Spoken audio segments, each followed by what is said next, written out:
Yeah, good evening to everybody. We are trying to start a separate new chapter on land leveling. The leveling of the land is required for the irrigation, for the better management of water flow and everything. Let us go for the presentation here.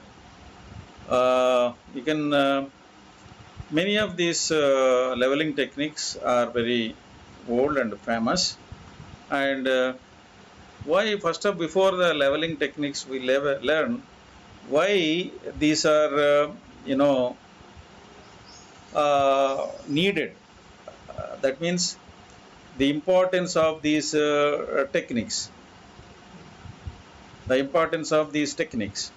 So, for example, you can see land grading is reshaping of the field surface to a planned grade. Actually, leveling and grading are all synonymous terms. So, grade is something like used for slope also.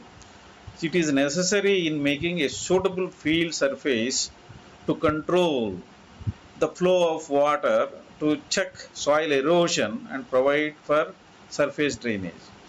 In order to provide surface drainage, in order to check soil erosion, and then for conservation of water, this land grading is necessary in irrigation. Then the ground in its natural state is seldom suited for the efficient application of water. When an uneven land is irrigated, the high spots are watered too little and the low spots too much.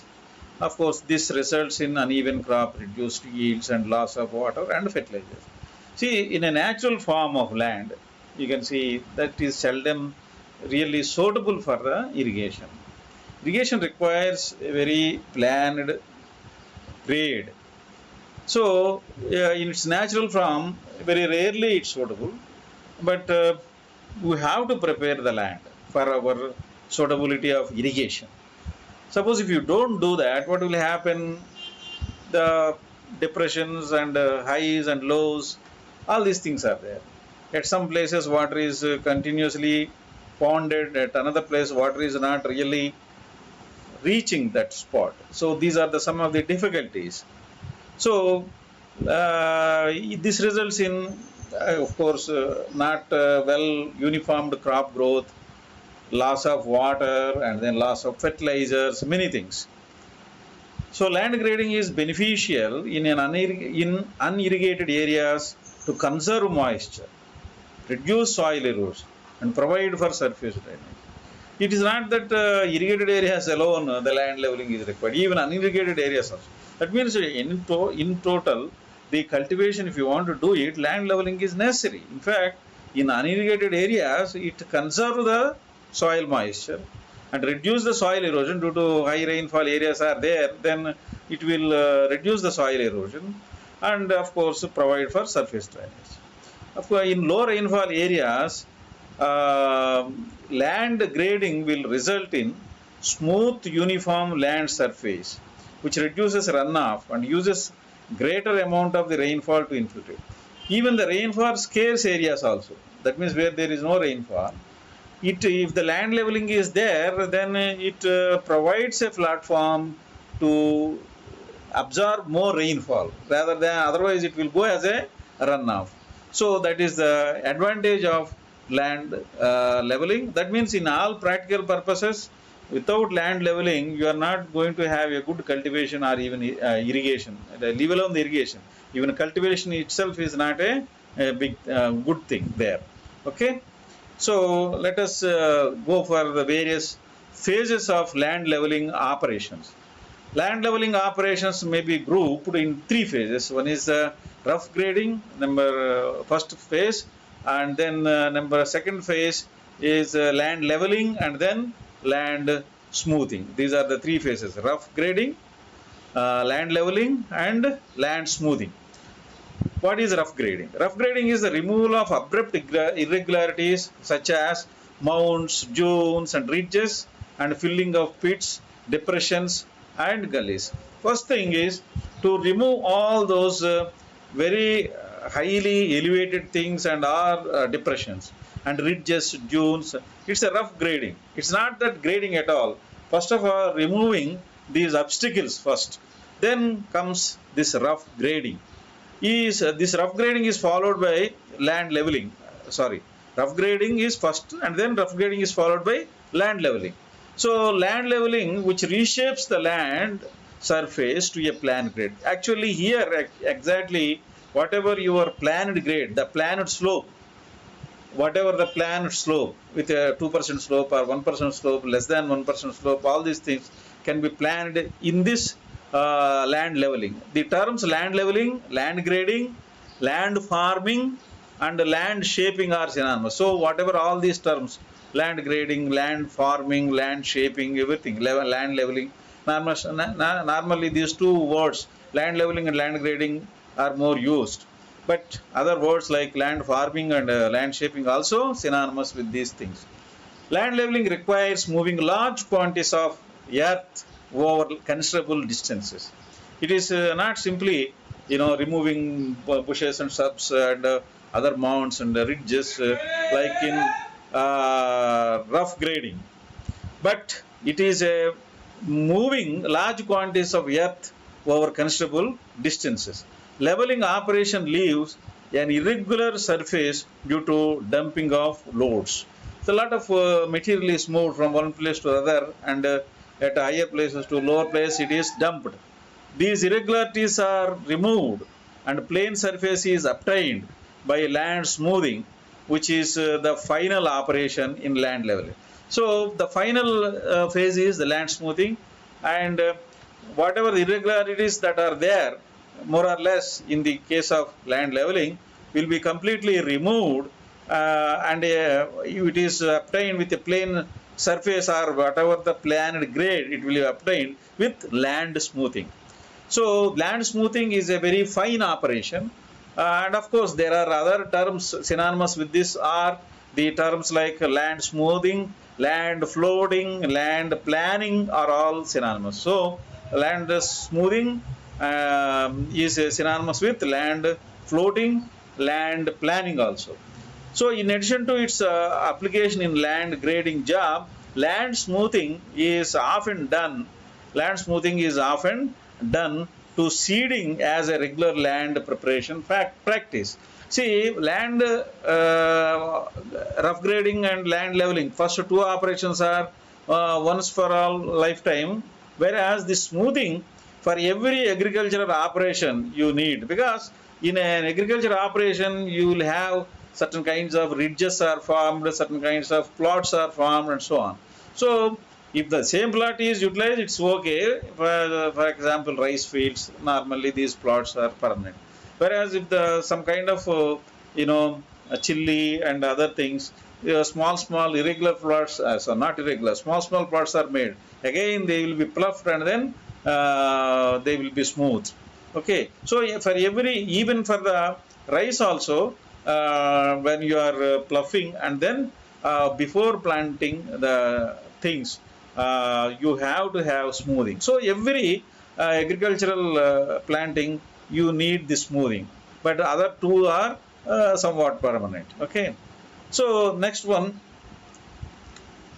criteria for land leveling. See, this is a very important aspect in your land leveling, because criteria for land leveling are influenced by so many characters like soil profile, prevailing land slope, rainfall characteristics, cropping pattern, methods of irrigation, and other special features of the site, including preference of the farmer. So these are all we will deal one by one. First, let us see how land leveling is influenced by soil profile conditions.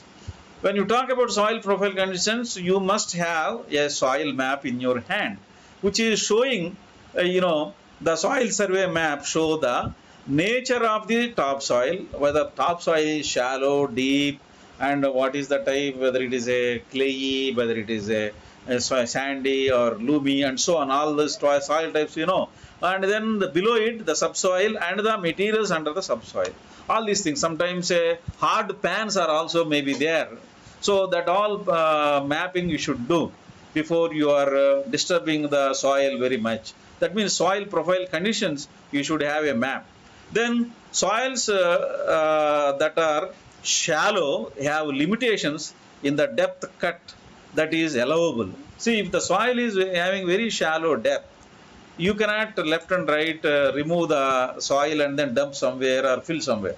Why? Because the soil is very, very important. To form the soil, it takes 1 centimeter of the soil to prepare and form. People say it takes 1,000 years. So soil is a very important living, living thing.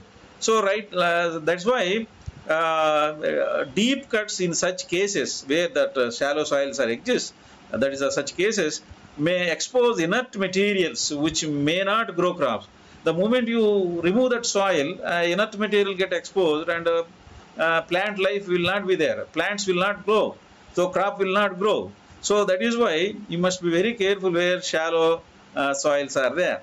In deep soils, however, cuts into subsoil may not be harmful. That is thing. Okay, if the deep soil is there, you can cut to some extent, and then that is not harmful. Because organic matter and fertilizers can be added to build up its fertility quickly. Because some soil is there, you can always add some material. If the soil is not there, inert material is there, it cannot react with fertilizers and any other organic things. So it is very important. So if the deep soil is there, you can prefer to cut, otherwise you should not have such plan. Where deep cuts are unavoidable because you need grading, not always you have deep soils. So deep cut, but at the same time deep cuts are unavoidable. But in such situations, what you will do? See, you have to remove that top thin soil, keep somewhere, and then fill the land with some kind of inert material, whatever the material you have, and again replace that fertile soil back into that place. So that is very important. So that is what is written. Where deep cuts are unavoidable and the soil is shallow, the harmful effects of the soil removal may be mitigated. Mitigated means may be reduced by scrapping and storing the topsoil at some place, which is then replaced on the new grade after the movement of the subsoil material. So these are the very important points we should. Then other criteria for land leveling is land slope and the rainfall characteristic, cropping pattern, irrigation methods.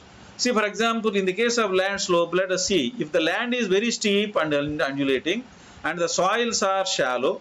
Already we have seen shallow soils, and again that slope is too undulating and then it is steep slope, then it may not be possible at all to shape the surface to uniform slopes on good irrigation grades. So it's not possible either way. So such areas you should left with you should be left with any major land grading operations being done. So you cannot make any land grading operations and should be kept in pasture as much time as possible in order to prevent soil erosion. So you cannot make any such move. Land grading you cannot do. Pasture can be grown. So soil characteristics, land slope has a lot of effect on this leveling. Then rainfall characteristic. The rainfall influences the slope of the leveling of the land. For example, you can see here, in a given soil, there must be a minimum slope to drain excess rainfall water. Similarly, there must be a sufficient level to infiltrate the minimum rainfall in scarcity area. Suppose heavy rainfall areas are there. You must provide some kind of slope. That is, you have to prepare some kind of slope to drain out the excess rainfall. Whereas in the scarcity areas, you must have a level where all the rainfall get infiltrated into the ground. It should not go as a runoff. So that is the thing. So cropping pattern also is very important. So a value crop or a crop with high labor requirement justify the degree of leveling to reduce the labor and production cost. Intensive cultivated crops such as vegetables may justify leveling cost, whereas hard crop, whereas hay crop may warrant much smaller investment. So the value crops you can invest more by leveling, whereas normal crop you cannot invest. So irrigation method also, each method of irrigation has its own method. Already we have discussed in our earlier surface irrigation. We'll stop this video